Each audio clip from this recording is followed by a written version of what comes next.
So guys, let's discuss this question. Question is, law of variable proportion operates in long run. तो इसके लिए ना मैं तुम्हें assumptions बताता हूँ इसके.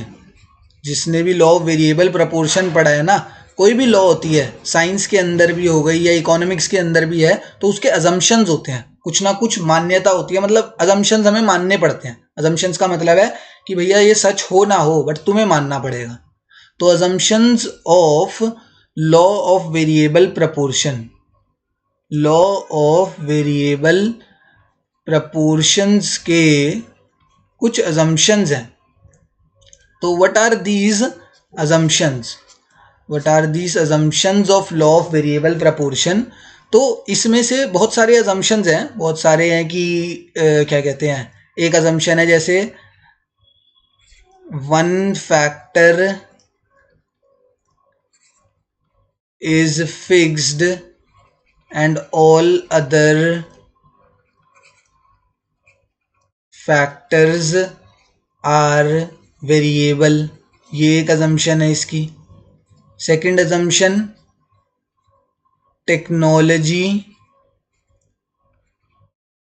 Remains constant. ये भी एक assumption है कि देखो, सबसे पहली assumption क्या है कि एक फैक्टर तो फिक्स होगा, उसके अलावा जितने भी बचे हुए फैक्टर्स होंगे वो सारे वेरिएबल होंगे. दूसरी चीज, टेक्नोलॉजी जो है वो सेम रहेगी. ये दोनों ही अपने काम की नहीं है इस क्वेश्चन के लिए. इस क्वेश्चन के लिए जो काम की assumption है वो ये है कि it operates in short run. ये कहाँ पर काम करता है, ये कौन से केस में एप्लीकेबल है लॉ ऑफ वेरिएबल प्रपोर्शन? तो ये सिर्फ शॉर्ट रन के केस में या शॉर्ट टाइम पीरियड में एप्लीकेबल है. एंड यहाँ पर क्या लिखा हुआ है, it operates in the long run. तो भैया वही बात हमारी बिल्कुल गलत हो गई, ये स्टेटमेंट बिल्कुल फॉल्स हो गई. रीजन क्लियर है, रीजन अपने सामने क्रिस्टल क्लियर है. क्या रीजन है कि law of variable proportion operates in the short run is the assumption of this law. That's why this statement is false. ठीक है ना.